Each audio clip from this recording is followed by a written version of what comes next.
front of ESPN. Nigga, my mama gonna go to war, nigga. I don't give a fuck how old she is or how old I am. So if I got a pops, that nigga gonna do this. Well, he better do this. That's right. Yeah. But now we're opening the door for all of these parents to start coming out and protecting their kids. If you think that's bad, wait till you see Shedeur. Right, it's about to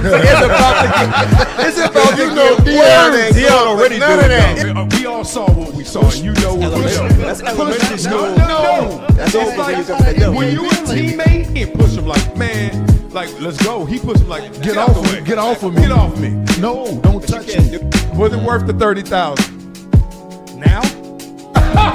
In the moment. In that moment. Use up. You remember? Was it bingo night or was it? 44. You know what we do on this show, boy. We flow, boy. But I'm gonna keep it high level. This is gonna just give you the beats. And I give you my opinion at the end on all of these topics. But what's going on, the core issue, is the carriage rights fee. First of all, start off the right way. Exactly. Let me start out like this. This is why I'm broke and you got money.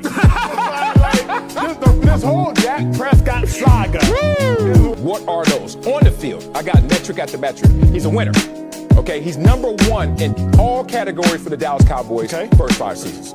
Off the field, unquestionable character. Like, the only thing you got on Dak Prescott is, I am undisputed. Oh, come on. And me playing basketball, and I just want to line up. He's getting up. And show. Yeah, we doing this for real. He's first.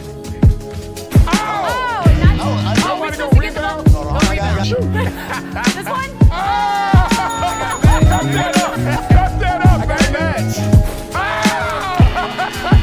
This boy, it's wet time. That's what I do. I still don't know why this is a pick, except exceptional play by the defender. Look at that. 2 dudes reaching, and then he comes between them and say, let me split this bunk bed. And I'm out of here. Shotgun snap, slips. Oh, that's ugly. Sack on your first play ever in the NFL. Y'all know your nightmares came true. You're like, God dang. Oh, yeah, this ain't it. Look at this blitz right here. I mean, he only knows so much what he's reading off stats, off paper. I mean, everything's good on paper. But I would always love to hear it from a player because they play the game. What about a journalist? Like, being real, NARPs are journalists. Like, you're from that pool, right? So imagine somebody just said, you didn't play the game. I don't want to hear it. She would have a living room full of people at about 10 p.m. probably every other Friday or Saturday. Come up here and I already know what they want, and I got to sing whatever song I got. Did you say song. Sing, not rap? You said sing, huh? Sing. Yeah, they ain't trying to hear no rap. They ain't trying to hear no rap. Yeah. You think you can do something with that? Hey man, Michael Jordan too light in the tail. Okay, you know what, big dog? Yes. I ain't light in the tail. If you want some of this, let's go one-on-one right now.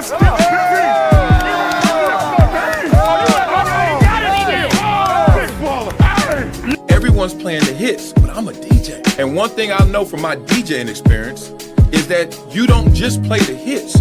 You play things that people haven't found out about yet. Discovery. Not up to me. I don't have this ego where I'm a buck, talk trash, and be like, yo, I don't like this. I don't like this. I'm gonna be like this. All right, I got enough talent. I got enough belief in me. I know what I want to do. Yep, let me go do it.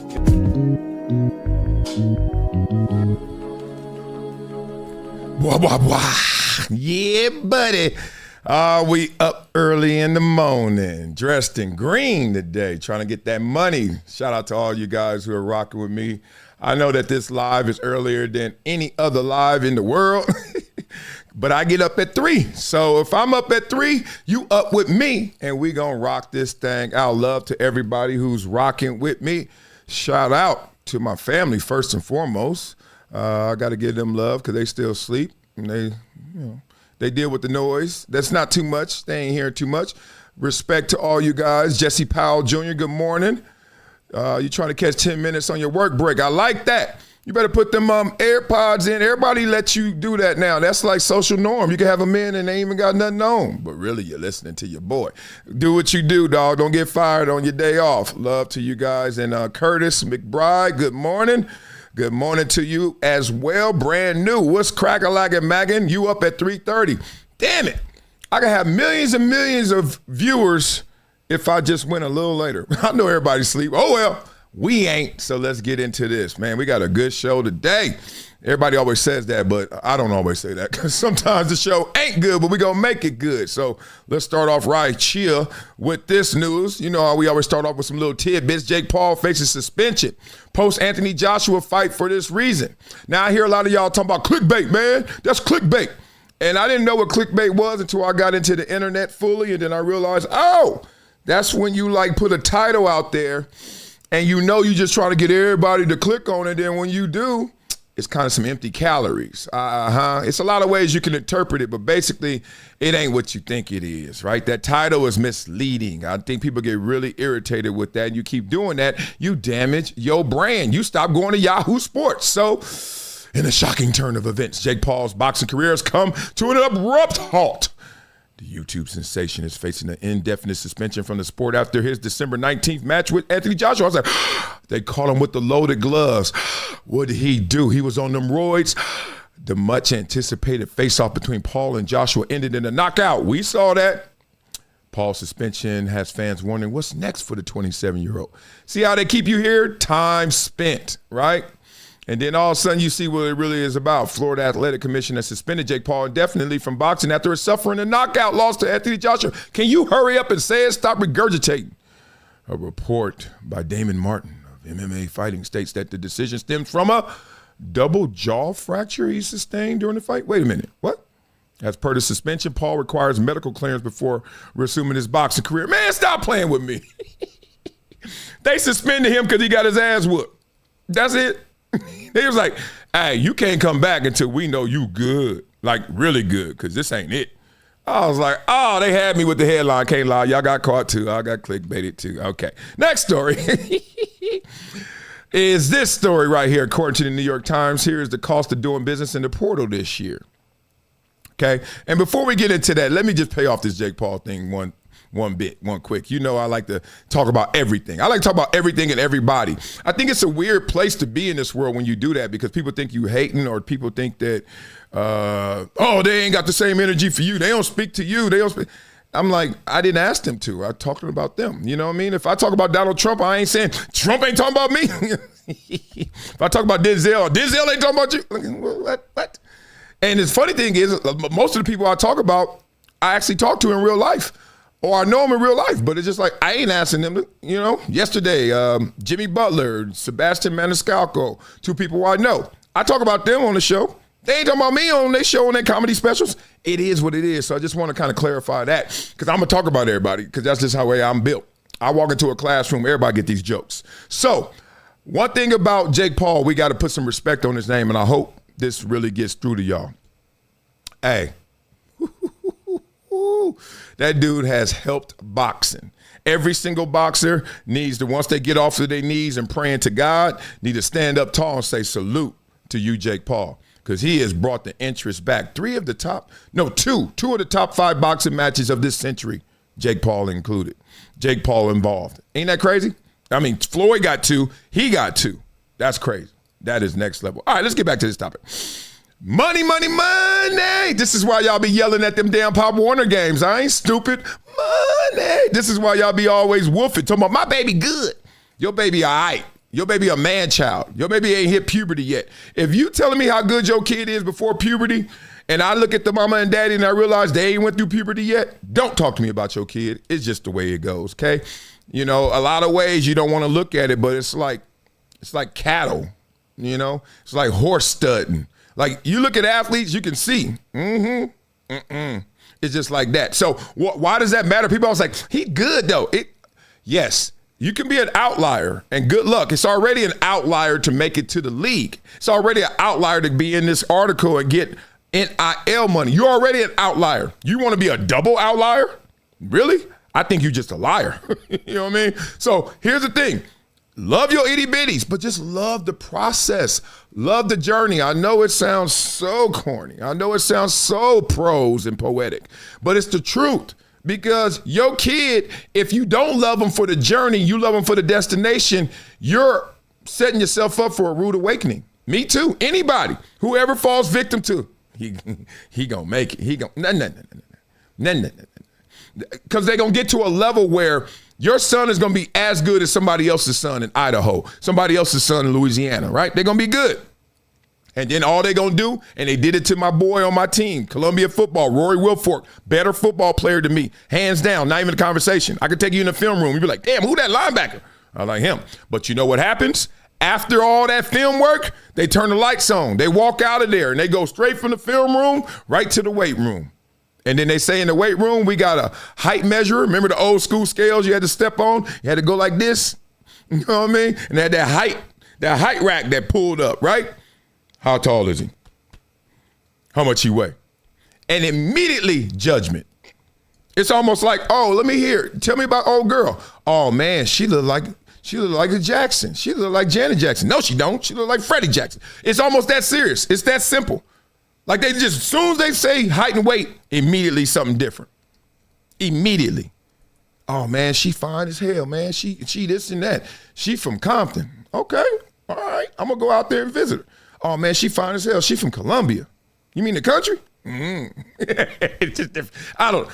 So my boy was 6'1", 245. Now he had fake weight, I had fake weight, but he really had fake weight. He was walking around like 210, and one day he was like 245. He just kept eating and all that, and they knew it. But still, 6'1", they're like, we can make it work. That's good. Playing outside linebacker though, more than middle. So you know what I'm saying?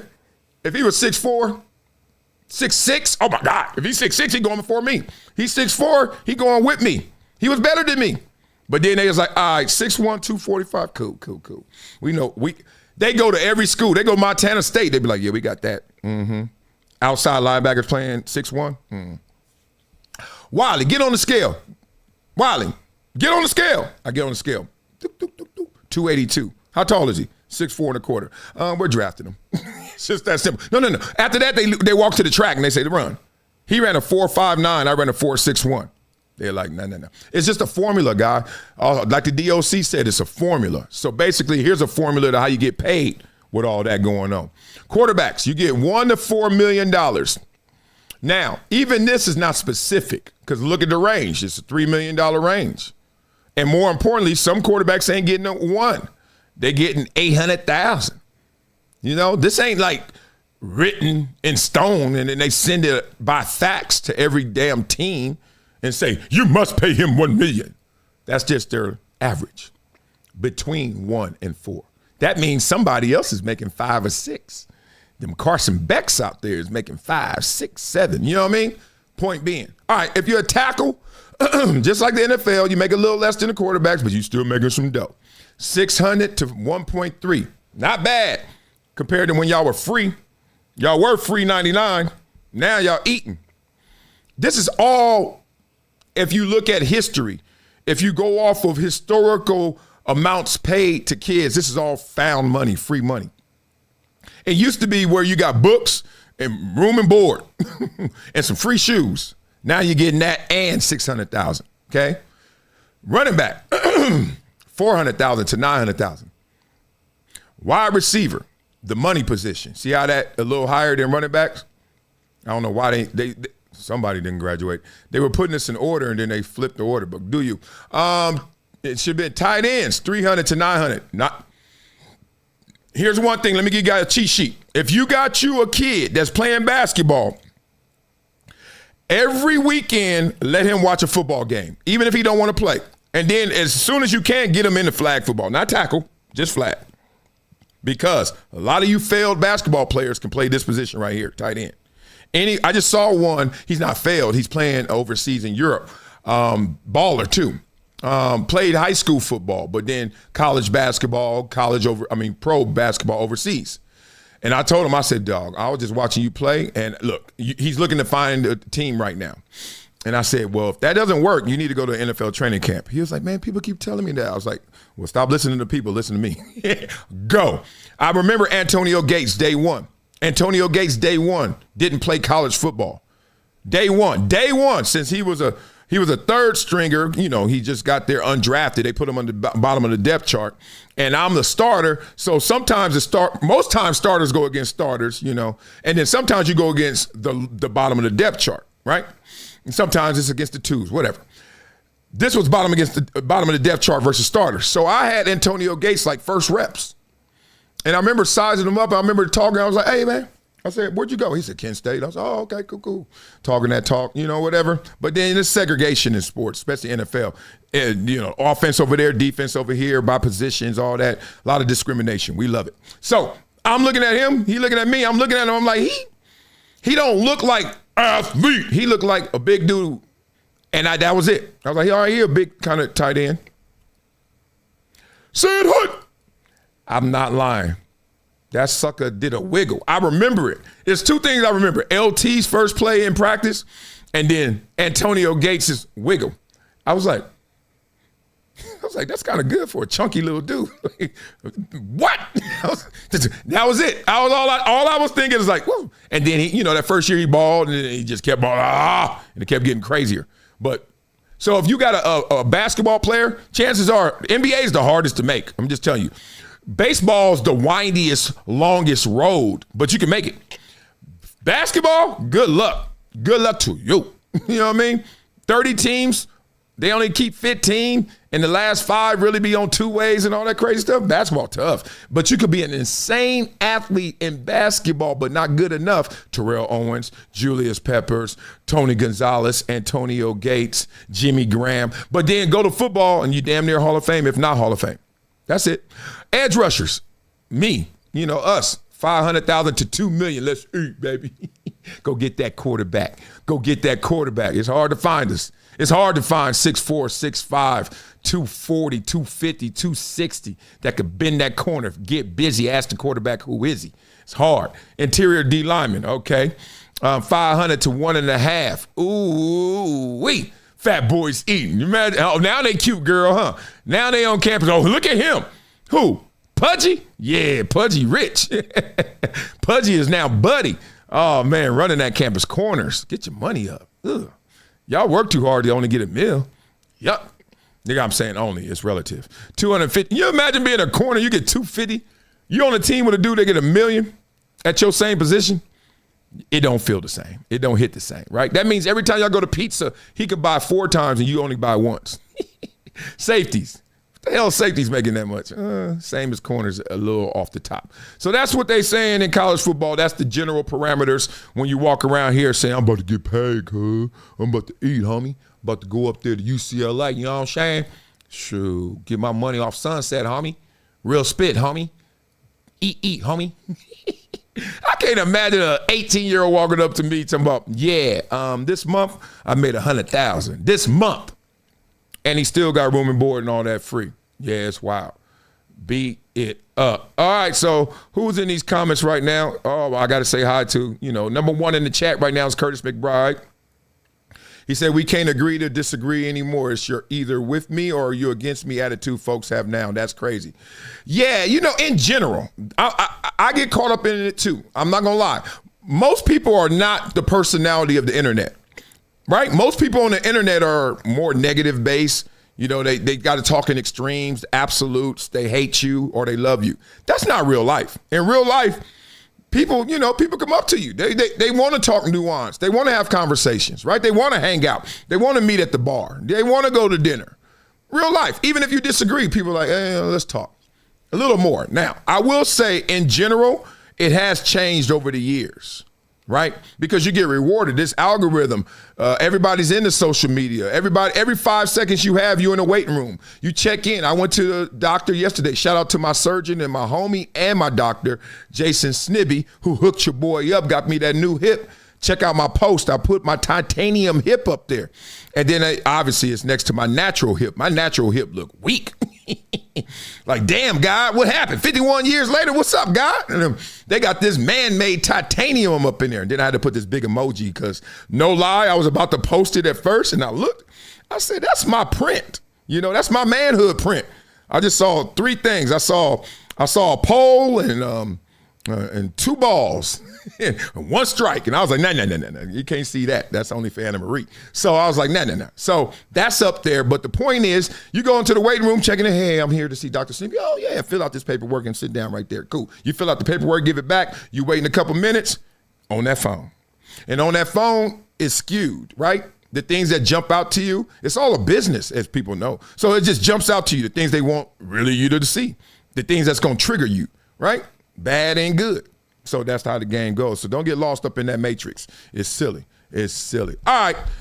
Who else are y'all talking about? Let me give some more love to the chat. I got to do that. Who's number 2? Oh, Restream bot. Okay. All right, you should run for public service and get into politics. We need more people in power, impartial, and not influenced by personal feelings or prejudices. Yeah, my biggest attribute will be I am not going to get emotional up there. Y'all not getting me off my square if I were a politician. I do want to run for office. I do want to run and become the mayor of Los Angeles. I can't lie.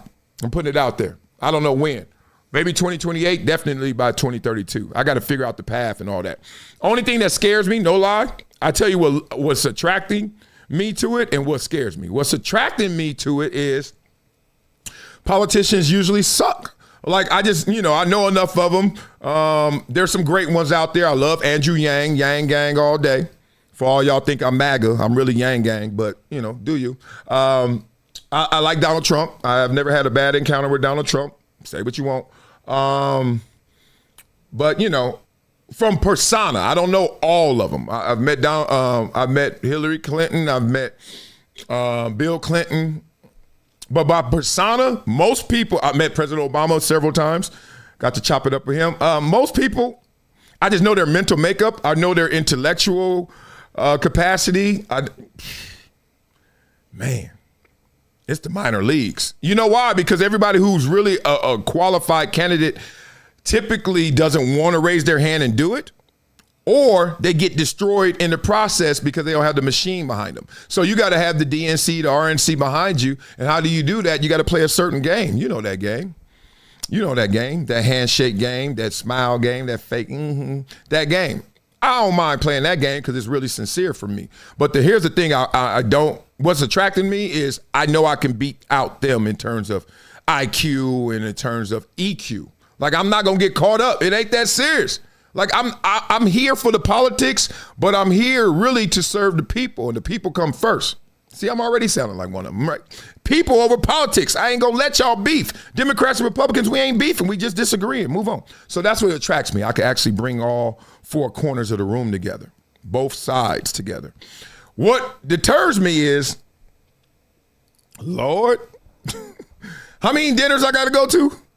My son is 10. He got 8 more years before he out the house. My daughters are 6 and 5. I got 13 and 12 more years. And I'm going where? Sir, we have a Marcellus. Every morning somebody, my Oha. He's like, Marcellus, wake up. Today I'd like to debrief you on our itinerary. Tonight we have a dinner at the Ritz-Carlton. Before that we have a meeting with the Civic Committee and Commission in Santa Monica. And then from there we have breakfast at the Waldorf. And I'm like, I wanted to just drive my son to practice. I just want to take my girl to the piano. So that, they rob you of your life to give to the people of service, but at the same time, it got to be that. So I'm just trying to reconcile those two things. Ain't nothing that's going to scare me, y'all. I'm going to do it, though. I'm going to do it. So if it's not, definitely 2036, if I'm still here, God bless. Definitely 2036, because the kid's out the house. But then Anna Marie going to be like, we vacationing. I've been waiting on this time, shoot. And then game don't wait like life don't wait. All right, I'm tired of waiting to see who's going to be the MVP, but I'm patient. Tell me who y'all think is going to be the MVP. Let's hear it. Is Matthew Stafford your MVP, or do you want to give it to the fellow Patriot, Drake Maye? Yeah, I mean, look, I don't get a vote. I think what Matthew Stafford's done this season has been absolutely remarkable. 46 touchdowns, that's, for any quarterback, that's a dream season. So he's been spectacular. Drake Maye on the other side has done some incredible things with Josh McDaniels in their first year together. Drake's got a long career ahead. I'm sure he's going to have many opportunities. I would say Matthew Stafford. Is Matthew Stafford your MVP, or do you want to watch this flex? I had to hear it again. Patriot Drake Maye. Yeah, I mean, look, I don't get a vote. He's like, I know how y'all think. I got all things coming to me. I do all things. I am the GOAT. I don't get a vote. Simple as that. Interesting. So let's talk a little MVP in that conversation. Who do you think is the MVP right now? Beat it up in the comments. Let me know who you think.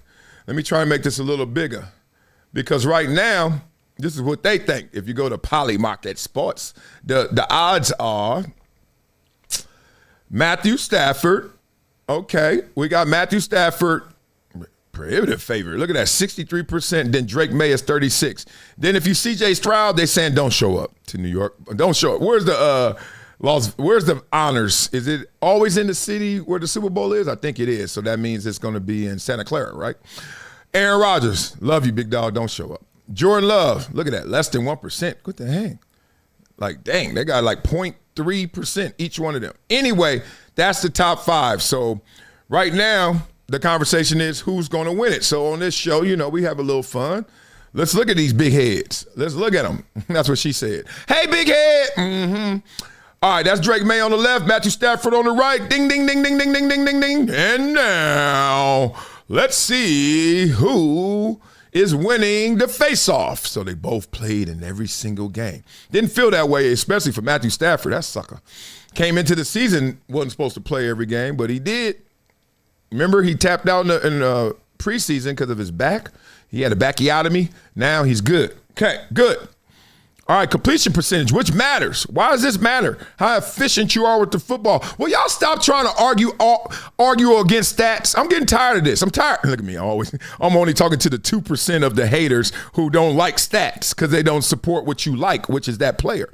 Stats matter. First of all, that's how we get paid. So I don't even care what y'all talking about. I'm like, shut up. But more importantly, it's of record. Like, you think, it don't mean he good. It don't mean he suck. If you're going 72% completion percentage, chances are you're pretty good. Anyway, at least you're good with delivering the football to who you want to deliver it to. What if your Amazon package deliverer, he delivers 65% or 72%? You like stats now? Every time y'all go on Amazon, let me see these reviews. 4.6. Okay, I'm buying that. Come on, shut it. All right, passing yards. Damn. Okay, he beat him. So we over here with Stafford. Uh-huh. 1 more games, higher completion percentage, but more yards. More yards per attempt. That's good. We over here with Drake Maye. Is it Maye? That's what they say. Okay? Drake Maye over here winning more games, throwing the ball a little longer. He must not have as many attempts because ain't no way that happens and you ain't got more yards. I went to class. I went to school. Okay, passing yards per attempt. Okay, we got you. Passing yards per game. Ooh, Matthew Stafford did more with less. Let's see. Did he? Passing touchdowns. God dang. Whooped him up. Got Devontae Adams. That helps. Devontae Adams in the red zone. Issues. Won't retire. Will be 52 years old out there. Hey, hand me my cane. It's 3rd down. Take my cane away. We in the red zone. Interceptions. That's sick. There's no conversation for real. I mean, Drake Maye did come on strong, and then at the second to last game, what was that, week 17? You were like, uh-oh. When Matthew Stafford had an okay game, kind of bad, they lost to Atlanta, and then he went out there and lit up the Jets, even though it's the Jets. So what? You got to pass that. 31-8, 46-8. Eat. 46-8? That's like when them Aaron Rodgers here. Didn't Aaron Rodgers and Peyton Manning on them have like 50-3 or something like that? Something crazy? Whew. That's silly. Oof. How old is he? He getting better? How many years away from Detroit? 5, 6? He getting better? Rate. Barely beat me out. We in the same world, but you beat me out. Okay. Rushing attempts. Y'all forced this boy to run 29 times. He mad. He was mad 30 times he had to run 29. I ain't running no more. Matthew Stafford don't like to run, but he did lose that weight when he left Detroit, got to L.A. Sunshine, he looked better. Lord, 450, good. Not bad. He can move, too. This is horrible. Why'd you run 29 times to get 1 yard? 1 yard. Matthew Stafford ran and got 1 yard. What rhythm is that? What song is that? Beat it up. Rushing yards per attempt, they can't even record it. Rushing touchdowns, not. 1 yard, none. And fantasy points, damn, same. All right, Pro Bowl, they both made the Pro Bowl. Blah, blah, blah. So, tell me, who's your MVP? Beat it up in the comments. Let me check something out. For me, it's not even close. In the sense of like Drake Maye had an amazing season, awesome season, incredible season. But what Matthew Stafford did, stop playing with me, okay? When you start doing that 46-8, I don't need to hear anymore. You know what I'm saying? Oh, dog, hey, man, your boy come up to you. Hey, I just met this girl. She got a homegirl named Tiffany. Really? Tell me about her. Oh, she's 6 feet. She 180. She got muscles everywhere. Man, I saw her playing ball. She was grabbing rim. Pretty. Natural. We ain't got to say no more. What time, dog? Let's go. All right, DJ Kate, man, you number one right now. I see you, big dog. Get your numbers up. I know I still pick the Bears. What the hell are you talking about? How you number one? Are you saying that? All right, Danny Fan talking about Caleb is in top 5. Y'all talk about everything but the topic. I love this. Y'all must be logging on later. Hey, MW, is it accurate players only have to play for 4 years in the NFL to get a lifetime pension from the NFL? Yes, it's accurate in the sense of you get to qualify for it, and every year you play, you get more added to that ante, right? They give you more and more every single year. So the longer you play, the more you're going to get paid later. Then you can take it out as early as 55. There are levels to it. So there's one you can get line of duty, things like that, 5 years. The first 5 years when you get out the league, then you can get another one in your 40s or so. And then 55, you can take out your pension and you can wait. And the longer you wait, the more it is. So the longer you play, the more it is. The longer you wait after 55, the more it is. Here's the kicker. Football players don't live as long as y'all. We don't. Our average lifespan is a little less. A few shorter years. And you keep waiting, your ass die. So what, you got all that money? You only got a day to live. You only got a day to play with it. So, you got to play with that. That's how it works. Actuaries, insurances, all that stuff. Blah, blah, blah. Boring talk. But yes, you 4 years in, you're getting your pension. Problem is, what's the average career span of an NFL player? What's it? Y'all know what it is. It's 3.5 years. Yeah, today is Black Tuesday. Look at that. Now, my thing was rigging up right before I started. I said, man, forget this thing. Taking all day. Homie. So let's get into it. Wow, somebody said, Davy Jones said, sick of black fatigue. Well, you stick around for this show because at the end, we're going to talk about Whitlock and ESPN, and there's a little bit of black talk over there. I'm not the race person, and I don't give a damn who mad at me, especially black people. So what? I am not about to walk around here act like I'm informed because I see your skin color. It tells me nothing. It really doesn't. Now, I could generalize about anything, but I'm not a general person when I'm specifically talking to your ass. So when you come up to me, I'm not looking at you like I learned something because of how tall you are. What's next? That's what I'm going to do. Everybody that's 6'4", act like this.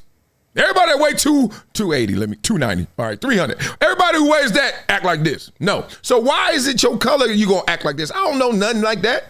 You know what I mean? Black people I know that are corny, and you ain't supposed to be corny. You supposed to be cool. You know what I mean? White people I know that are down, and you ain't supposed to be down. You're supposed to be bougie. Shut up. People are stupid. And that's some kind of politician I'll be. I'll be like, you are literally sounding right now, and I don't think you are, but you can prove me wrong, dumb. I'm from Compton. You think I'm Compton? Hell no. And that's cool, because whatever you think Compton is, I don't think one person is all of those things. I have not met one person that's fully Compton. What do you think fully Compton is? Go. He ain't that. Because if you say fully Compton, you're going to say entertainer, athlete, probably into the gangs, the adversity, the drugs, the poverty, had to deal with it, hardships. Everybody in Compton ain't to deal with that, you stupid. Everybody ain't gang banging in Compton. Who you think they beating up? Somebody who ain't banging. You know what I mean? Like, Lord, I need to be a politician. You're right.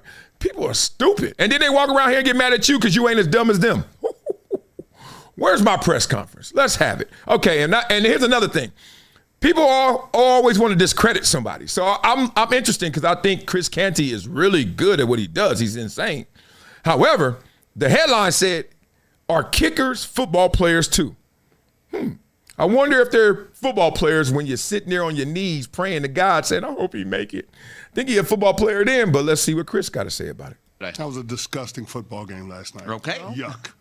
It's not well. Now y'all understand why I feel the way I feel about kickers. They're not football players and they're barely even people. I knew that you were going to hate the outcome of that game because of the kicking. They were given a gift. Smalls, Chris Boswell botches the extra point, opens the door, and then Isaiah Likely makes a hell of a play on 4th and 7, comes down with it. And Tyler Loop, after going the entire season not missing a field goal within 50 yards, pushes it right. Absolutely. I literally want to throw up in my mouth. Ooh, don't do that. Blah, blah, blah. You still got to talk, big dog. You still at work. Hey! Oh! Let's talk about it. We all know why he missed it. Pressure. Let's talk through pressure. Let's go through that process. Here's the thing. When you're Tyler Loop, you're a rookie. You go out there in all these situations, and there have been strenuous moments throughout the season. So let's not act like a rookie is a newborn baby like Superman coming from Krypton and landing. You're like, I don't know my superpowers yet. Yeah, you do. Now, it's interesting. There's this dynamic at play that when you are a freshman, when you're a first year, when you're a rookie, it's almost like you can't have the same amount of confidence you just had a few months ago when you were a senior or a fourth year, where the man on campus. It's like you walk into a place and out of respect and reverence for it, you almost immediately diminish your confidence. You take a little off the top. Rarely do you see a rookie walk in like, what's up? Where do I sit? What? You sit where we let you sit. No, I ain't asked you that, dog. Because you're going to do that in about 3-4 years if you balling. Where do I sit? Wherever I want, right? It happened to me. First day, Buffalo Bills, I'm looking around. I see Thurman Thomas. He this small. Didn't matter. Whatever he wanted, he got. Bruce Smith walking around. He's like, damn, he ain't as big as I thought, but damn, he huge. Because on TV, you're like, that sucker there. He had the biggest arms ever. Still in real life, but you're like, man, thought he was the Incredible Hulk. Now he's just a human being. Right? Andre Reed, sick, yoke.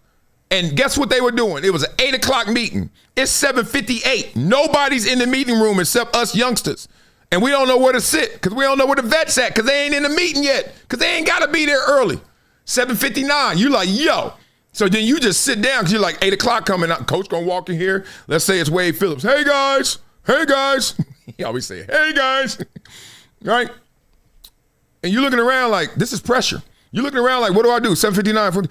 All in your head, you running all these scenarios. And all these scenarios are of anxiety. All these scenarios you cooking up, ain't none of them got the best numbers inputted. Because you're like, am I in the right seat? Nah, I probably ain't in the right seat. I don't know. Should I stand up? Nah, I shouldn't stand up. If I stand up, then I ain't going to know where to go because they're going to be looking at me. I ain't no punk. But at the same time, I shouldn't be sitting. Who sits here? 7:59 and 45 seconds. 50 seconds. All of a sudden, you see the cattle come in. And then I remember it like yesterday. Then Washington looked at somebody, I don't know who it was. He was like, you better get your ass up to another grown man. And his ass got up. And I was just thankful I wasn't standing next to them. 58, 59, you just looking, scatter it, sit down. Hey, guys. Wade giggling because he like, every year, somebody getting punked. All right, hey, guys, how you doing? You run it in your head first. You know, for me to even rub my lips right now, there was a message sent from here to here. Now, how did you send that message? Did you send it with positivity? Did you send it with negativity? Which ain't even the strongest frequency. It's belief. So you can tell yourself, oh, I'm amazing. I'm about to kill this stuff. You can be positive if you want. You don't believe that shit, you ain't doing none of that. You ain't doing none of that.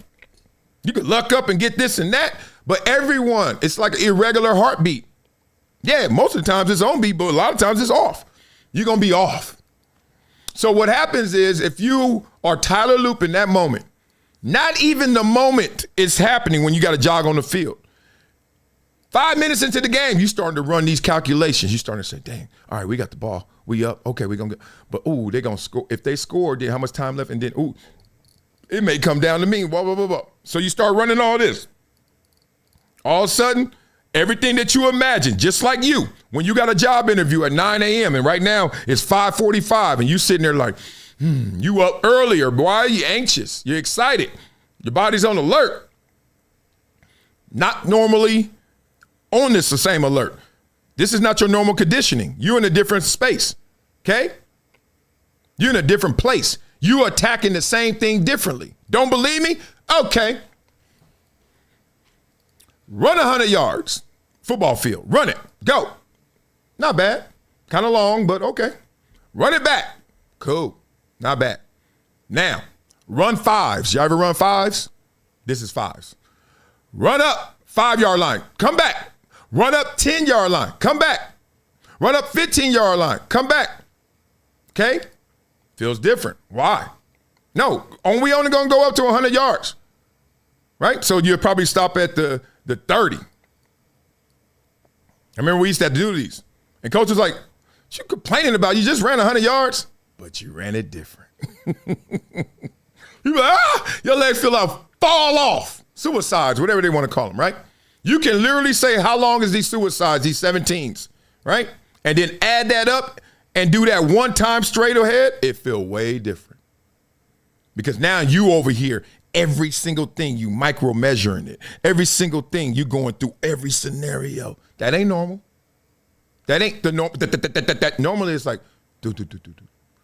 So once you are out of that conditioning, that mindset, which you are prepared for, that anxiousness, that 5:45. Okay, I'm gonna walk in, shake his hand. No. I'm gonna walk in and I'm gonna look him in the eyes and then no. I'm gonna walk in, shake his hand, look him in the eyes and then say, bruh, if you don't sit your ass down. So that's what happens. We psych ourselves out. My coach told me this when I was running track. Y'all know I got a storied track background when I was younger and a lot skinnier. But the first race I ever lost was a 100-meter race against a guy who ended up going to UCLA to run track. So, hey, so if I'm going to lose to somebody like that, a future collegiate track star. Brian Woodward ran 100. He smoked me. I was like 10, 11. He ran a 12.6. I ran a 12.9. That smoked in the 100. You know why it was that much of a gap? Because I couldn't believe he was right next to me and then in front of me. But he had perfect form already at 10, 11. And I'm running like this. What's up, boy? I'm coming, cuz. I'm coming, cuz. He was like, dun, dun, dun, dun, dun. I'm going to UCLA. Yo ass going to Columbia to play football. You're not running track no more. I can see it. Your future. But I remember getting psyched out. How did I get psyched out? Easily. I give it to you like this, and then we keep going. We get to the starting line. I'm confident as it get. I ain't even running scenarios in my head. When I say by this age, 11, 10, 11, I've never lost a race. I've never lost a race.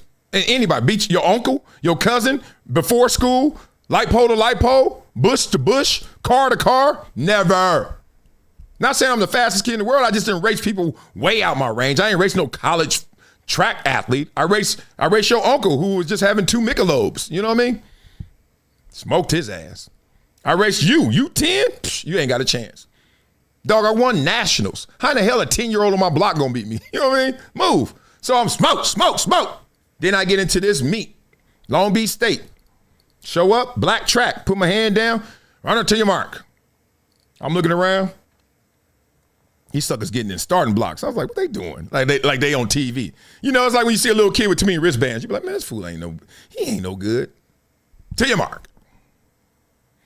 And I'm like, I'm hood. I'm like kind of sideways like this. And I was like, maybe I shouldn't be sideways because my first step going to have to cross over my body. So he said, set.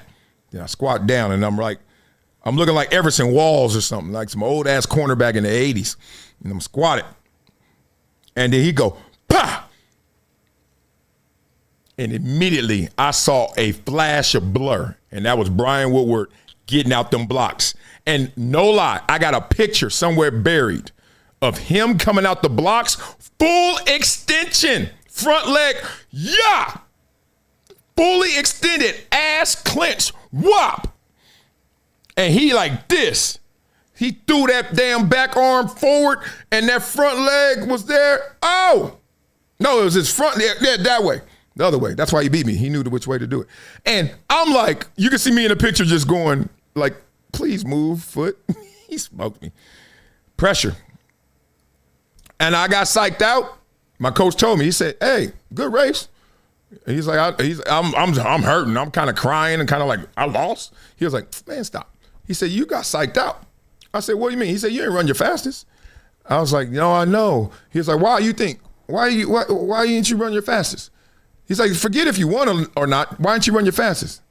And I was sitting there like, you know, when you're young, you kind of know the answer, but you don't want to sound stupid. At the same time, you don't want to be vulnerable. You're just like, He said, because you was worrying about that other boy that beat you. He said, but you worried about him before you even started. He said, I watched you. You were like, what is he doing? Who is this kid? Why you know how to work with them blocks and you don't? He's like, you got psyched out. So in that moment, you start thinking of what could be. In that moment, Tyler Luke jogging on the field, he's like, man, I'm going to make this kick and we're going to win and we're going to win the division. And you ain't got to do all that, dog. Just make a kick. You know what I mean? All them kicks you make, you ain't never missed one all season at that distance. All the ones you make in practice. And I'm sure yesterday after the game, after he lost the whole season for everybody, he went out there and nailed 99 out of 100, if not all of them. You ain't got to put all that on you. He did. And that's where it went. Sad. Because you lose the game yourself. You beat yourself up. That's how that went. Okay. Now, beat it up in the comments. Let me see what you guys talking about before we get into these NFL coaches. It's Black Monday yesterday. So everybody that's black, look in the mail. You got your 10% off everything on Amazon. Black Monday. Let me stop. Man. People talk about the kicking. Kicking was really the only way to score when football was invented. And yeah, football was invented by the Ivy League too, so put some respect on us. Put some respect on us. Like you, Devin, Bell, Wiley, we all seen you lose to Keyshawn. No. Keyshawn, no, I beat him. I got it on audio tape. I taped him. Nah, we actually tied the first one. I'll give you that. Even though I really, if we had a photo finish, I won that one too, but I ain't going to go there. That's too deep. We tied the first one. Y'all ever see the second race we did, like a few minutes later? Smoked them. Wasn't even close. Point being. So, no lies. Beat it up in the comments. Let's go. Let's talk about these coaches, though. They gone. Gannon steps back. Gone out of Arizona. Stefanski. We're going to talk a little deeper about him. Pete Carroll. A little deeper about him. And Raheem Morris. Gone. Now, been there 3 years. Come on, dog. What do you want, 15 games? It's time to go. Just no enthusiasm from, like, the fan base and nothing to look forward to. The confidence in the franchise and the direction just meh. So that had to happen. We'll talk deeper. Raheem, too talented of a roster. You got a young quarterback who's getting healthy, and you got an OG quarterback that can still play. And you got Bijan Robinson. Come on, man. Tight ends, receivers, Pro Bowl guards, all. Got to do more. So we are going to do more. We're going to talk a little bit more about these coaches. Let's start off with the man who got Geno Smith got fired twice. That's cold. That's how they really introduced this. Oh, man. It is Pete Carroll, who was 3-14 in his one season as a head coach. Let's admit it. Let's all admit it. Pete Carroll, this is tough to say. It's tough to say this, but maybe the game has passed him by. You know, I even watched some of the press conferences. I saw him on the sidelines. I went to a couple of games. I went out to Vegas. Shout out to my Horowitz family that hooked me up. Always go and hang with them. Just not enough. Just not enough fire and stuff. Now, here's the problem. Here's the problem with it, because this is insane. Mark Davis, not David, and the Raiders will be spending $50 million on coaches that are fired. They don't even coach. Antonio Pierce is still making $8 million. That's why you're always smiling on them interviews and podcasts. I see your boy Compton in the house. Josh McDaniels, $10 million, still eating and coaching. John Gruden, $10 million. He probably gonna get $100 or $200 million. I don't know what that NFL lawsuit gonna look like in settlement. Good Lord. Pete Carroll, 16. Give it to me. Chip Kelly still making $6 million. Okay? These are the coaches and how much they making to not coach the Raiders. Y'all need to fix this. And Tom Brady's name ain't enough, even though his acumen may help all that, but at the same time, they got to fix that, because that is insane. It's not even a dollars and cents conversation, because Mark Davis can pay it, because we're going to pay it, because we're going to show up to the games and watch the games, et cetera. The problem is it shows you have no idea what you're doing. It just says that. It just screams of that, okay? It screams of a franchise that is rudderless, as they say, that has no direction, doesn't know where they're going. So you got to get that fixed. Simple as that. Okay. This is interesting. Stefanski fired because of this. Because of what? Let's hear it. I know he's a two-time coach of the year, but four losing seasons? That I thought was asinine. It's automatic that he's going to be a head coach in the league next season. No, it isn't. And I'm going to tell you why. 6 seasons in Cleveland, 13 quarterbacks. Some of the most egregious play calling and decision making this year. Throw the names out right in front of me. Okay. Case Keenum, Nick Mullins, Deshaun Watson, Jacoby Brissett, Baker Mayfield, Joe Flacco, P.J. Walker, Dorian Thompson-Robinson, Jeff Driscoll, Jameis Winston, Bailey Zappi, Dylan Gabriel, Shedeur Sanders. Okay, I get that it's a tough. You had one job, Kevin Stefanski, and Stephen A. Smith just highlighted exactly how badly you failed it. An offensive-minded head coach cannot go 6 full seasons without developing or finding a reliable starter. Yet here we are starting from scratch again. Okay, let's start there. Kevin Stefanski in a position where why aren't you developing any of his quarterbacks? The greatest case study we have is how did Baker Mayfield turn into Baker Mayfield? Well, there's 2 ways to look at that. One, the version that Kevin Stefanski had wasn't the one that Tampa Bay is getting because he got beat up throughout the process, humbled, and that humility actually made him go inside, fix himself, and maybe get back to basics, get to the mechanics, get back to the fundamentals. You can look at it that way, or you can say, hey, Kevin Stefanski, you just can't develop quarterbacks. But what were you given and what did you get out of them is a conversation. Continue. This isn't just bad luck anymore. It is a systematic failure of leadership that has set the franchise back years. To understand today, you have to go back to the moment Jimmy Haslam signed Deshaun Watson to that fully guaranteed contract. Now, we're going to talk about that because that fully guaranteed contract reportedly wasn't signed off by everyone in the organization. People had some hesitation, some anxiety about that. Continue. That decision didn't just buy a quarterback, it handcuffed the franchise. When Watson spent the entire 2025 season on the PUP list, the bill finally came due. Stefanski was left with a rookie quarterback, Shedeur Sanders, and absolutely no money to build an offensive line to protect him. The real rot started inside the building around week 10. Okay. Now, that's not on Stefanski. Let's just keep it 1,000 while Andrew Berry entered the conversation in terms of roster construction. And we all know they were on different sides of the coin in terms of how they looked at this team. We saw that play out publicly. It was just that simple. Continue. Reports leaked that Stefanski was frustrated with ownership interfering in how he handled the rookie, Shedeur Sanders. Stefanski wanted to bring him along slowly, but ownership, desperate to sell tickets, pushed for results. That power struggle destroyed Stefanski's authority. The locker room saw the dysfunction, the offense ranked 31st in the league, and the culture evaporated. This boils down to a simple, ugly truth. Stefanski reportedly walked into his exit meeting and told ownership the roster was impossible to win with. Did the Browns just doom Shedeur Sanders' career? Let me know you're taking the... All right, I don't know if that's AI, blah, blah, blah, but the name is Shedeur. Shedeur Sanders. Shedeur. Maybe you should name his son that, Shedeur. Here's the thing. Okay, let's break this down because there's more to it. From Kevin Stefanski's perspective, right? Let's get a full understanding of what Stefanski is seeing and dealing with. But first, let's hear more of what Stefanski was thinking. If Kevin Stefanski hits the market, the Giants will be the first call that they make. They'll call him. I think he'll get a job like that instantly. So I don't know if he wants out of there. If I were him and I could get the Giants job and I can get a chance to have Jackson Dart instead of what he has there in Cleveland, I'm out. And sometimes it just runs its course a little bit, by the way. Sometimes it gets stale. And the organization has made some bad decisions going back to Deshaun Watson. It's the worst trade in the history of the National Football League, and it's crippled that franchise. And so he didn't, from what I was told, he didn't want that trade made.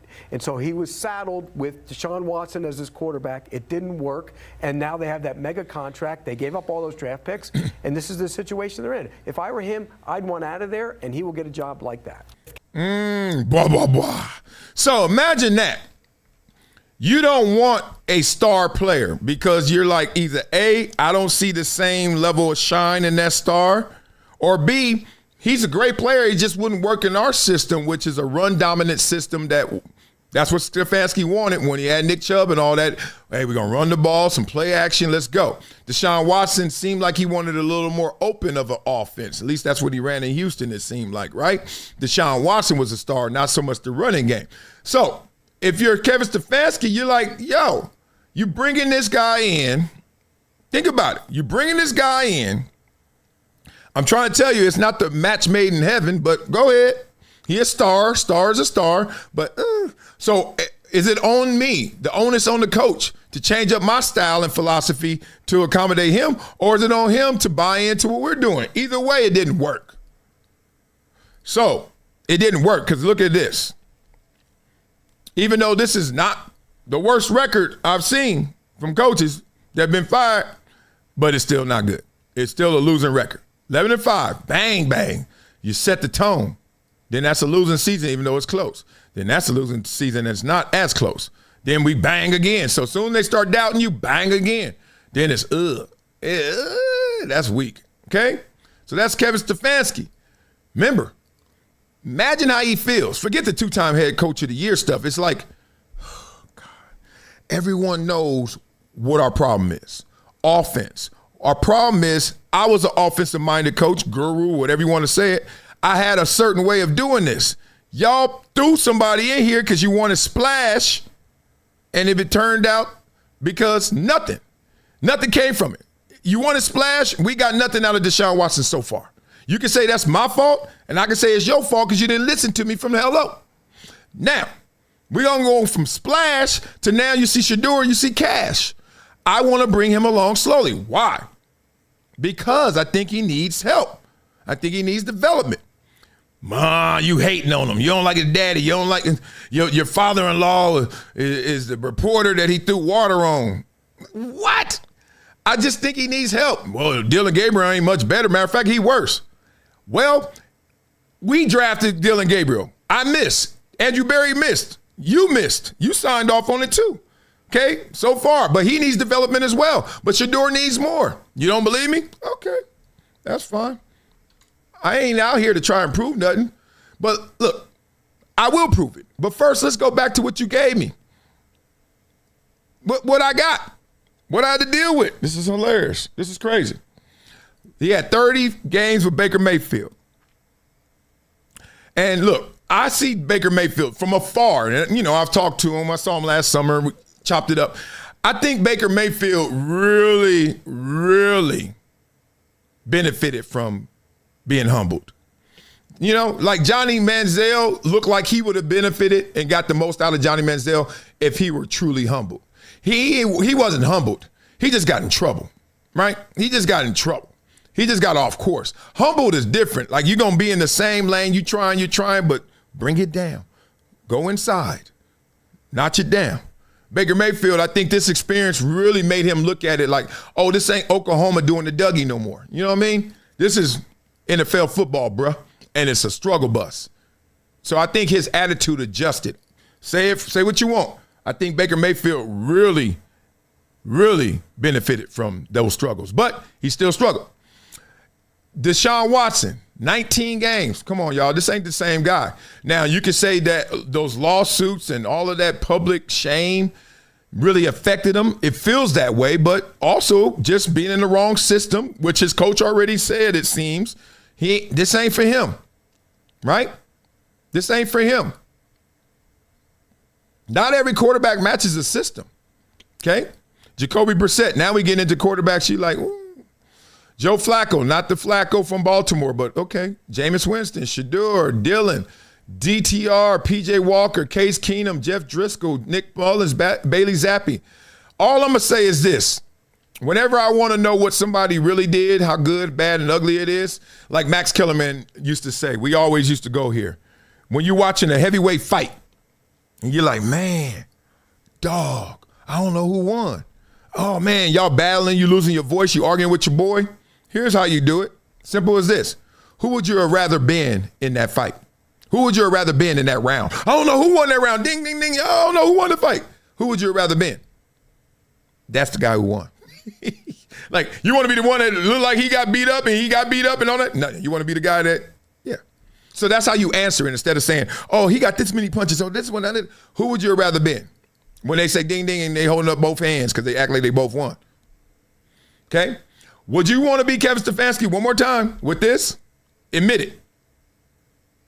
When you got to take, this ain't Oklahoma Baker Mayfield. Because actually it is, and that's the problem. You came in thinking this is college cute. This ain't college cute. This is pros. Deshaun wasn't Houston. Flacco wasn't Baltimore. Come on, y'all. I just like to be fair. Even if you say, oh, that ain't fair. You the coach. You supposed to do. Man, look, I'll tell you like this. I coach, every year I coach, I've been in the Super Bowl every single year except 1. So that's good. I mean, they're kids. So there's 4 seasons, and my son's been playing for like 4 years, 5 years. So that's 20. I've been in 19 of the 20 Super Bowls. And I'm going to tell you humbly, for one reason, my son. This is why I say it, and I'm not trying to be the proud dad. I'm trying to tell you as a coach. This is why. The 1 year we didn't make the Super Bowl, guess what happened that year? That season, I should say. My son broke his wrist. He didn't play 1 game. Guess how many games we won that season? 1. We've been to every single Super Bowl. We just lost our Super Bowl this year. Our second best player didn't show up. Don't sign your kids up if you ain't going to commit to the playoffs at least. God dang. Anyway, so I got my son. He's damn good. I'm a damn good coach. When he ain't there, I'm not a damn good coach. Ask Bill Belichick about that. When Tom Brady ain't there, it's a little different. Simple as that. So let's get a little deeper into that because I know y'all want to hear about all these all-time Browns quarterbacks. But we got to talk about Shedeur Sanders. When I saw an alarming statistic about his QBR, that his QBR was the lowest in Cleveland Browns quarterback history. Now, QBR is not all encompassing. No stat is, but it's an indicator. Of all Cleveland Browns quarterbacks, that list I just showed you, the worst QBR ever. So I'm trying to be fair. Let's talk through it. I am a Shedeur Sanders fan. Good, Mike. Let's talk. I watched all his 7 starts in NFL, and now that it's finally over, I can confidently say that was some of the worst tape I've ever seen a quarterback put up. There's been some good, but way more bad. I think he's an NFL player, but nowhere near a starter at the moment. He needs to go be a backup and develop. I think a good spot for him would be Jacksonville behind Trevor and learn from Cohen. A lot of people like that. Kevin Stefanski wanted to do that. Problem is he didn't have Deshaun there showing him the ropes by actually being out there and playing, but maybe if they allowed him to develop him. But it's pretty evident to see that that's probably the path. That's the way it needs to go. This is what I was talking about. This is insane. This is crazy. Okay, so there's an article out, and it starts off with Shedeur Sanders in rare company after up and down rookie season. I want to talk about the ups and the down. I don't want to just bash the guy, but I'm an analyst. I want to analyze this. Okay, so Shedeur Sanders ended his rookie season on a high note. Week 18, he led the Browns to a win over Cincinnati. The team ends up with a 5-12 record, better than I thought they were going to turn out. Just being real, but it's a disappointing season undoubtedly, but the team does have to feel good about ending the season with 2 wins. Yep. Sanders been one of the most talked about players. We're talking about him right now. Okay. On Sunday, they pointed out that Sanders ends the 2025 season with an 18.9 QBR. Oh, sorry. That's the 5th worst mark among 696 quarterbacks who have attempted at least 200 passes since QBR became a stat in 2006. I'm going to repeat that, y'all. 696, and that's the 5th worst. It's also the worst single QBR season average for any Browns quarterback with at least 6 starts. Considering the amount of poor quarterbacks the team has employed, that's an eye-popping stat. Okay, I'm not trying to kill the kid. Trying to tell you where the kid is right now. Okay? So, all-time best, because people are like, QBR and everything, and none of that. It's an indicator. And once how we start to show off, I told you we ain't killing stats. Stats count. At least they count when we getting paid. Okay? And they count for record. Like, was Myles Garrett great? Yeah, he just set an all-time sack record. Oh, no, but sacks ain't everything. Shut it. It's okay. Just shut it. Okay. Tom Brady has the highest QBR we've seen in a year. How did he look that year, 07? Tell me. You remember? Oh, he was damn near perfect. Picture perfect. I paint a perfect picture. Tom Brady, 87. That's the highest ever. Peyton Manning, 06. How'd that look? That's the year they won the Super Bowl, right? In the rain with Prince playing the guitar. Bam. Purple Rain in the rain. I was there in Miami. It was insane. And it all rhymed. Aaron Rodgers, 11. That's the year he won it, right? Lamar Jackson, 2019, he killed it. Now, they do help running quarterbacks, so Shedeur, run. But look at these statues and 2 running quarterbacks. At least they can run. Drew Brees, we know how he used to act. Garrard, That's when they went to New England. That's the year they went in the playoffs, right? Should have beat New England, I think. That was a year or something like that. I don't know, something like that. Peyton Manning, Patrick Mahomes, Aaron Rodgers. None of those guys are scrubs. None of those years are scrubs. Just an indicator, just to say, hey, this is where we have room to improve. So as they tell you QBR, if you want to see it simply, it's a different metric than QB rating. I'm not going to bore you with all that, but simply, if you want to say what QBR is, it's QBR tells you whether a quarterback actually helped his team win, not just whether he filled the stat sheet. Okay? We use you as an instrument to success, not you used us. Simple as that. So beat it up in the comments. I know I got a lot of them. Let's talk about this. Oh, God dang, you're right. I got a lot. Okay, let's go with number 2. Danny Fan said, damn. Shedeur, and he gave the poop emoji. Nah, he just, look, he in development. It's just everybody rushed him because he's so damn popular. People thirsty. You know what I mean? The song wasn't done, but since you wanted to hear him rap it, you just put it out. Let me master it. You know, let me EQ this thing. Come on. Everything counts. All right. Here's LB. He says Shedeur has been trashed. It's just his dad's fans that swear he can play. Like Skip Bayless loves QBR when it makes his point about a QB that he doesn't like. Okay. And then another one. Randy Ballin says people want to compare the Shedeur to Patrick Mahomes. I don't get the obsession. I have never heard that comparison. And please don't do that. Look, he can turn out to be one of the best ever if he wants it and he got it in him. If he got it, I don't know how much he got in him right now. But from what I see, there is a limited capacity, especially if you rush development. Because that QBR right now and those stats, it's not just his QBR, y'all. It's all his stats. You can't point to one stat that is good. The win-loss, he lost more than he won. It's okay. You ain't the first, right? Touchdown to interception ratio, which is very important. He threw more picks than touchdowns. Let's just go. So this leads us into the conversation, hot topic, of Jason Whitlock, who writes and tweets. Let's get into this. At the beginning of the season, ESPN and other major media outlets made the historic number of black starting quarterbacks their top story. I remember everybody kept saying there were 16 starting quarterbacks that were black, half of the league. Nothing wrong with that. Now, at the end, it's radio silence on this topic because of how bad their collective record is, 90, 137, and 2. So before we get into this, it's interesting when you hear that. Like they did start off the year saying that. Everybody remembers that, right? Because it's a big deal in terms of, man, it was a day where they were holding us back. And Warren Moon, Shaq Harris, go back to those days. To now, half the league. And the top paid is black, and the number 1 pick was black. So we already moved off of this. But, man, half the league is starting. But then the record comes out, and you don't hear it. This is the conversation around identity and identity politics. And, like, there's excellence, but then there's black excellence. And it's like, is that lesser? Because it sounds like it is. If you really want to just be excellent, be excellent. That's why I need to be a politician. I'm getting rid of all that junk, all that, like, subcategory stuff. Oh, I'm the best football player from Compton that was born in November. That's 6'4" or above. What? Let's hear it. We started the year off. This was the year of the black quarterback. And so we decided to track the black quarterbacks for this year. This isn't us. We didn't make this the topic. We're just reacting to it. Ryan Clark, Shannon Sharp, Stephen A. Smith, ESPN. Black quarterback. There's half the quarterbacks starting this year are black. 25 black quarterback.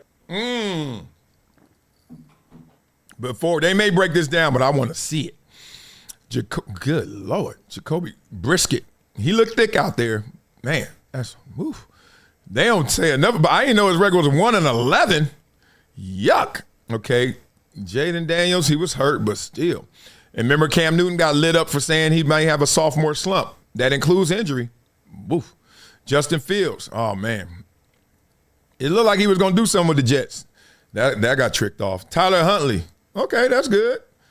Put him out there more. He actually did run that Baltimore offense well. Some people even said he would have won that Pittsburgh game because he's just like, I know what I can't do. He's like, get that ball out of my hand. Interesting. Jalen Hurts, of course, beast. Doubt him if you want. Lamar Jackson.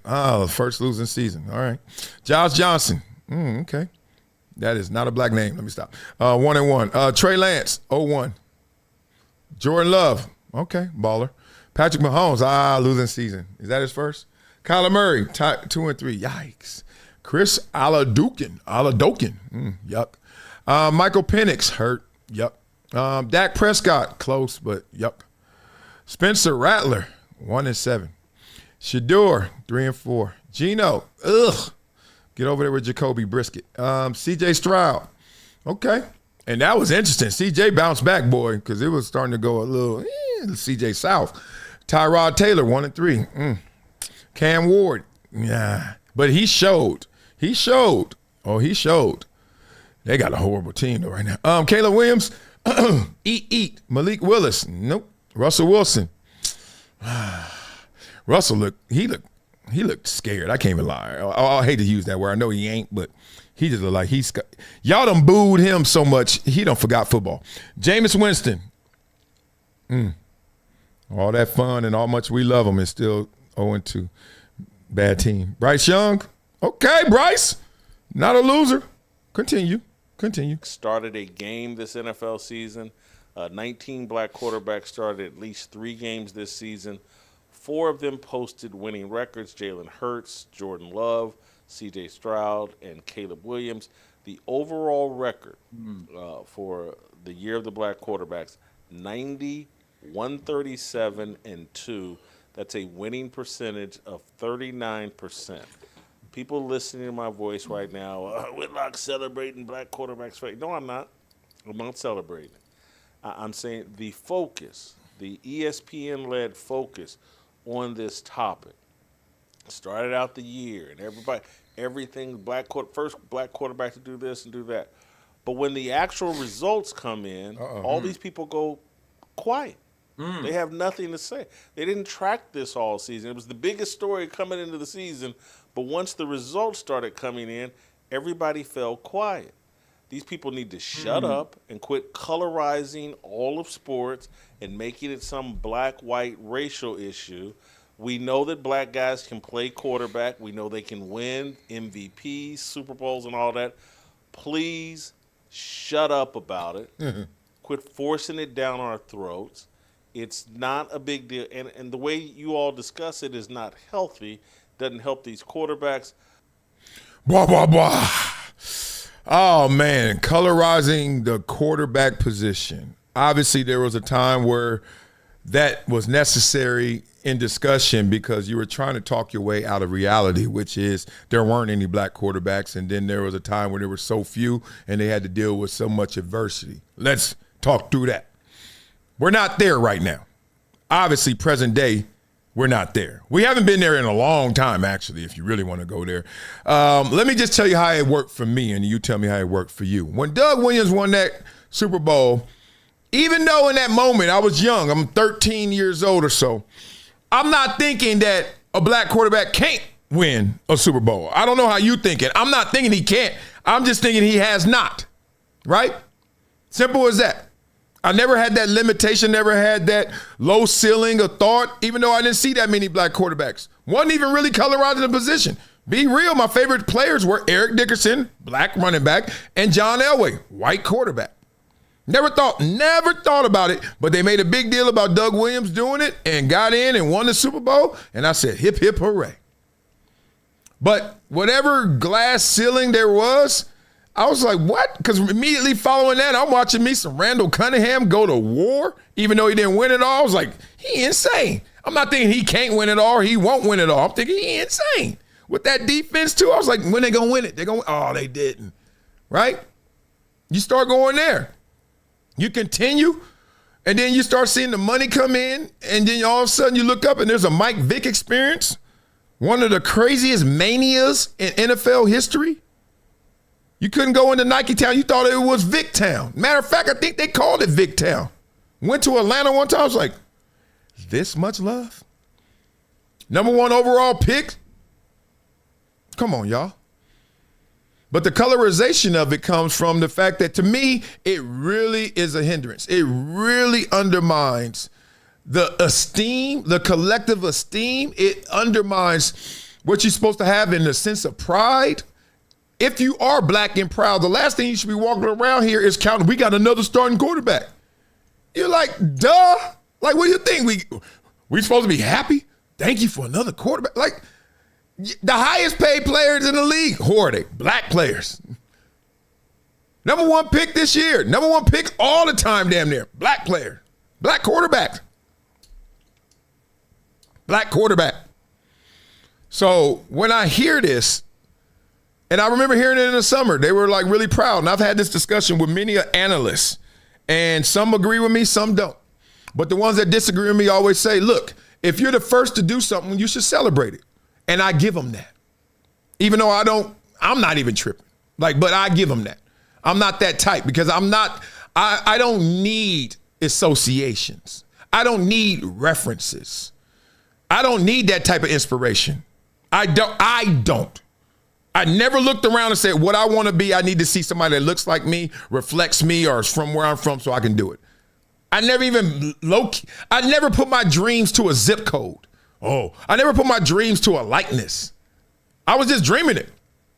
And I was like, I could make that real if I work. Simple as that. I never was like, I could go to Columbia if I see somebody black from Columbia. I didn't know anybody black and they went to Columbia. And I ain't even research them. So I want to go. What the hell? See, that's real freedom, y'all. Instead of this, good luck. You ever see somebody? You know anybody? You need to. I ain't got to do none of that. The power that's in me, the God that's in me is stronger than all these little colors and hues and obstacles you think that's in the way, these man-made things. I can do everything through him who strengthens me, right? Philippians 4:13. So here's the thing. I'm looking around, I'm like, wow, they really got people under a spell. And we in 2025 at the time, last summer, and they still running that campaign and spell. Look at us now. We have 16. Okay, you want to play the game? Play the game. All 4 quarters and then tell me the score. That's what Whitlock is saying. Nobody going to hate you. But the people that disagree with me that say you need to have that association, it's good for the kids. It ain't good for the kids. I was a kid once. I don't need to know. The only place I could go is where somebody else that is me or represented me or looked like me or is from where I'm from can go there. I'm going where I want to go. I'll be where I'm at. What movie was that? He said, I'll be where I'm at. Oh, man. I have never been that way. And for those of you who are, I feel for you in that capacity. Because you are going to limit yourself until you see yourself again somewhere else, and then you're going to think that's a license to go there. You don't even qualify. I can't sit here and say all 6'4" people are allowed to do this. Nope. That doesn't qualify. You're 6'4". All people that are my size and weight can do this. No, it doesn't. Everyone who graduated where I graduated from can do this. No, it doesn't. I got friends that are hedge fund execs, one of them making 9 figures. Columbia. Also got friends from Columbia, same degree. Guess what? One's a bodyguard. One works at a corporate office as security. Not necessarily what you would think. What you would think you would use that degree for. The degree don't open up all them doors. It gives you an opportunity. You better open the door and keep it open and then slam it shut when you're done. And then hear somebody else knock. Open the door. See if they're worthy. Open the door. Slam it shut behind you. Now, in all seriousness, stop limiting yourself. Talking about this, So if you're going to go there, go there. What's the numbers? What's the color? The number? That was a bad record. Doesn't mean anything. Doesn't mean anything because I would love to do the reference of the white players. I'm sure they had a horrible time too, right? So it's just if you want to play that game is always going to get you into some circular logic. It's always going to twist you up. It always will. It's just that simple, okay? So I don't play that game for many reasons. One, I'm not going to limit my kids. My kids going to do what they want to do if they qualify. So put in the work so you can qualify. And then y'all can say, well, it ain't like that for everybody. I'm not everybody. I'm somebody, baby. I ain't trying to be everybody. You are. And that's the biggest problem. That's the biggest problem. Okay, let's get a little, I want to see what you guys think on this topic right here. We got, it's a little political right here. I want to see this. Y'all seen what's going on in our country? Oh, no, that's going to take us too long. We're going to have to do tomorrow. We got to do what's going on in our country in Venezuela. I don't want to keep y'all too long. I told you 6:30, we out of here. So my last topic is going to be this. This is very interesting. Y'all know we're going to end it up on some music. 30 years ago, this happened. This happened. And this is insane. All these albums dropped 30 years ago. What? Okay, tell me the best one for every row, and then we're going to figure out the top one. Okay, so this row right here. Nas, Illmatic, and Outkast. For me, I'm too much an Outkast fan. This is my show. Outkast. Okay, this one. Ooh. Tupac. We got Outkast, Tupac. Ooh, Pac might win again. Pac won. Ooh, that Tribe though. Machiavelli or Tribe? Damn. Tribe. That's close. That's close. That's the closest one so far. All right, this out. Damn, I need to put Pac down here because this is the weakest role so far for me. Yeah. All right, I want to bring you down here, Tribe or Machiavelli. All right, 1, 2. We skipping that row. Yeah, no. Sadat X was a beast. Punks jump up to get down. His voice. One day I was chilling on the Arthur tank and walking. I love this voice. I don't like this row either. Exhibit was good, but I mean, whatever. Foxy. All right, Lil' Kim. Okay. Oh, this Getting was good. Oh, this Ghetto Boys was good. World is yours. West Side Connection's good too. All right, so none of these can win. The top, they almost went top to bottom. Then they gave us some more love at the end to keep us into it. Okay, so the best album here is either Tupac or Outkast or Nas's. Let's be real. Okay, which one's the best? Jesus. I say Tupac. It's just got too many songs. It's double disc. It's the only double disc. Outkast, AT-Aliens, I played more than all of these three. But if you took me to an island, I got to hear that Pac, and then that. All right. Beat it up in the comments. Let me know what you guys think. Love for you guys for rocking with me today. This is the show. We're going to just talk the real. We're just going to go through it. Ain't no agendas except reality. Even if you don't think it's real, it's real. Peace. It's been a decade plus that I knew that this day was going to come. Oh, this is not hyperbole here. Because I think the verse.